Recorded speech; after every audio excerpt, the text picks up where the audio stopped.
Namaste.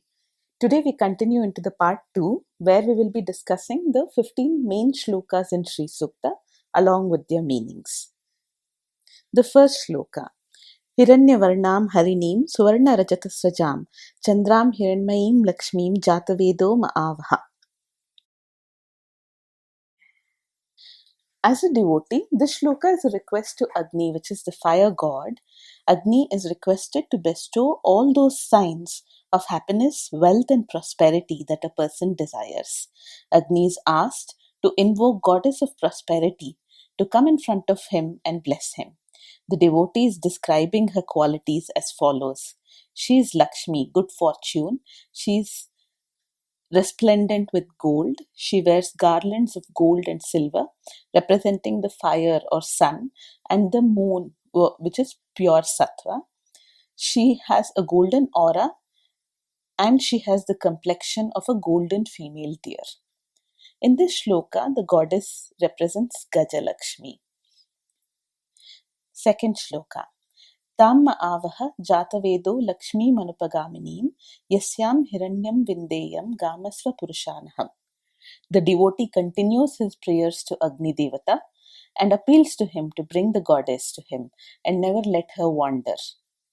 The devotee describes the goddess as the one who bestows wealth of gold, cattle, horses, and men. This shloka is dedicated to Rajya Lakshmi. The third shloka. Ashwapurvam Ratamadhyam Hastinada Prabodhinim Shriyam Devi Mupahvaye Srimar Devi Jushatam. The shloka describes the goddess as she appears to the devotee, having listened to his prayers, with horses pulling her carriage and elephants announcing her arrival. She is described as the ruler of the material and the spiritual world. Horses symbolizes senses in a body and its mind, and chariot symbolizes the body, elephant the ego. Lakshmi resides in the heart of all beings, hence she is mentioned as the Ratha Madhya, which is the middle of the chariot. By this symbolism, it is important to understand that the whole body and mind has a role in welcoming the goddess. The shloka is dedicated to the most auspicious mother goddess, Saubhagya Lakshmi. The fourth shloka. Kam sosmitam hiranyaprakara matram jwalantim triptam tarpayantim padme sthitam padmavarnam tam iho pahvaye shriyam. The devotee continues to pray and welcome the goddess, who is the absolute Brahman and the highest realized soul, without any wishes, but the one who fulfills everybody's wishes. Goddess is associated with gold and lotus, both being auspicious and pure. Lotus also being referred to spirituality and for beginning of the universe. Goddess has a golden aura and is compassionate and merciful. She is cool and flowing like the time which never stops, while she is also burning bright.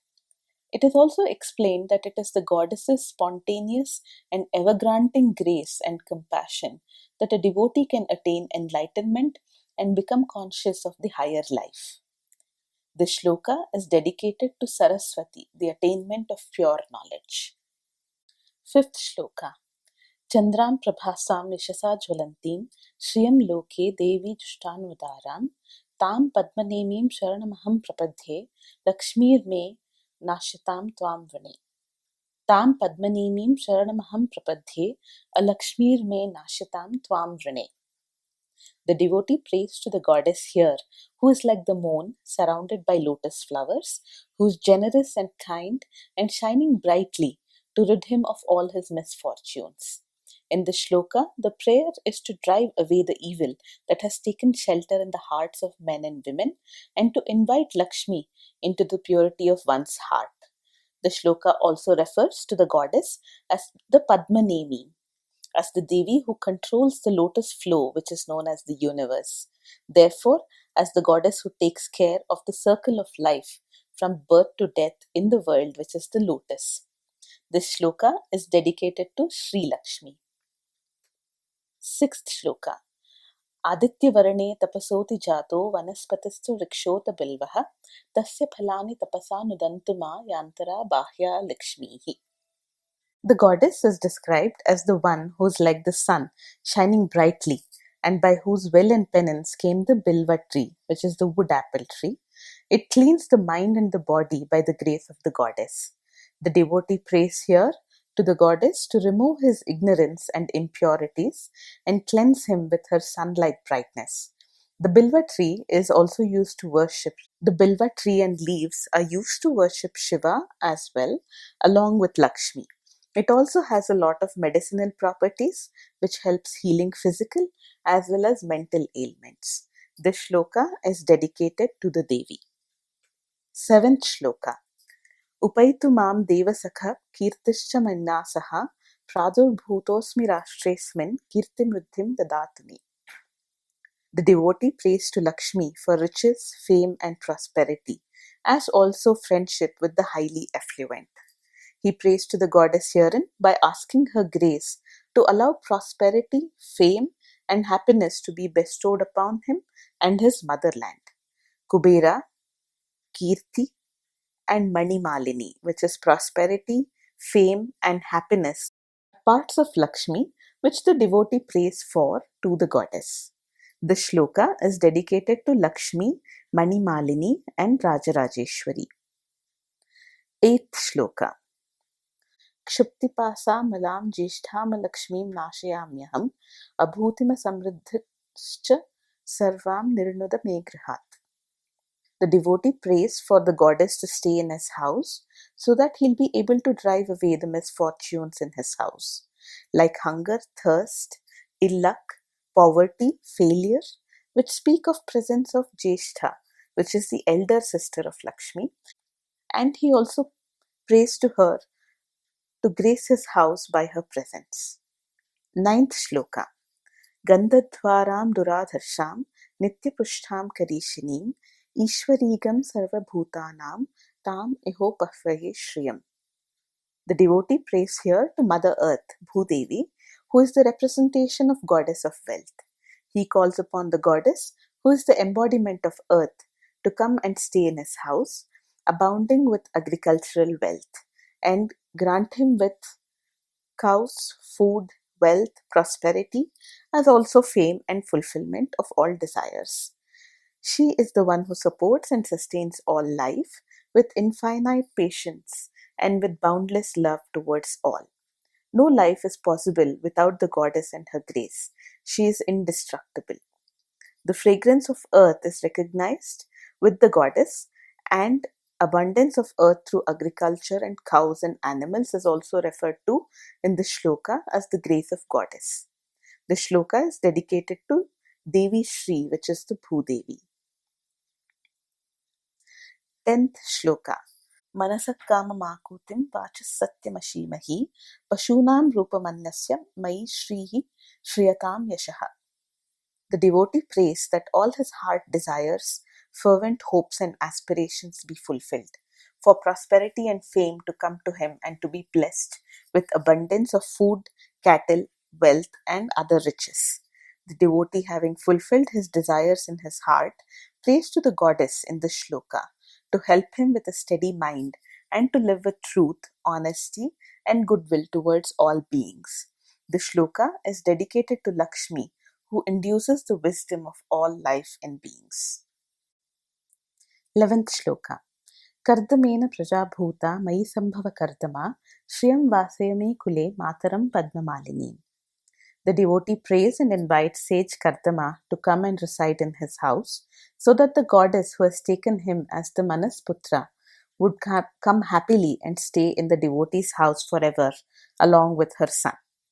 Goddess is referred to as wearing a garland of lotus or lotus surrounding her in this shloka, which symbolizes the earth being part of her or being within her. This shloka is dedicated to Devi, who grants wishes of her devotees and ever blesses with abundant riches. 12th shloka. Apasujanta snigdhani chiklita vasame grihe nicha devim matarim shriyam vasayame kule.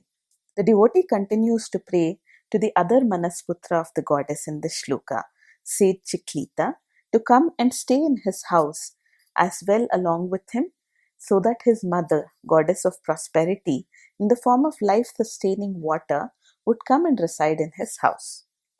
The shloka refers to apa, the water, which is smooth and friendly, that brings harmony and well-being into life. Apa itself is the very source of all life. The devotee prays that the goddess brings in good water, which leads to harmony in the family and in relationships. The shloka is dedicated to Devi Amruteshwari. She is described as seated under the Kalpataru tree, which is the all boon bestowing tree. 13th shloka. Ardram pushkarinim pushtim pingalam padmamalinim chandram hiranmayim lakshmim jatavedo ma'avaha. The devotee goes back to praying to the Agni god to ask him to bring the goddess to the devotee, who provides nourishment to the whole world. The goddess is described as wearing a garland of lotus flowers and ornaments, surrounded by elephants, who is shining bright like the gold and sun, and who is compassionate in nourishing the world. The phrase Ardram Pushkarinim Pushtim suggests sprinkling of water by elephants through the lotus flowers. Goddess is described here as bright and beautiful, like the mellow glowing moon, smiling gently seated on a lotus. A prayer is submitted to her to eradicate Alakshmi, which is misery, ugliness, and ignorance. 14th shloka. Ardram yahkaranim yashtim suvarnam hemamalinim suryam hiranmayim lakshmim jatavedo ma'avaha. The devotee is praying to Agni to bring to him the goddess's blessings of Goddess Lakshmi, who is compassionate, who shines like gold, who is brilliant like the sun, who is adorned with golden ornaments and garlands, who wields the scepter of the supreme ruler, and who inspires men to perform their ordained duties. In this mantra, the glory and the luster of the Devi is compared to that of the sun. This shloka is dedicated to Mahalakshmi, who is glowing like a precious diamond, holding set of arrows, a pot filled with nectar. Mahalakshmi grants kingdom and sovereignty. 15th shloka. Tam avaha jatavedo lakshmi manupagaminim yasyam hiranyam prabhutam gavo dasyoshwan vindeyam purushanaham. The devotee goes on to pray to Agni in this concluding shloka, which is similar to the second shloka. Both the mantras aspire for happiness, prosperity, a sense of well-being, wealth and riches in plenty, and abundance of gold. Cattle, horses, sons, grandsons, servants, and followers as well. They pray to Lakshmi to never go away, but to reside with them forever, for generations to come. This last shloka is regarded as the Phalashruti of Sri Sukta. It sums up the fruits of listening, reciting, and meditating upon Sri Sukta. Thank you for listening. We'll continue in the next part, in part 3, with the Phalashruti shlokas and their meanings.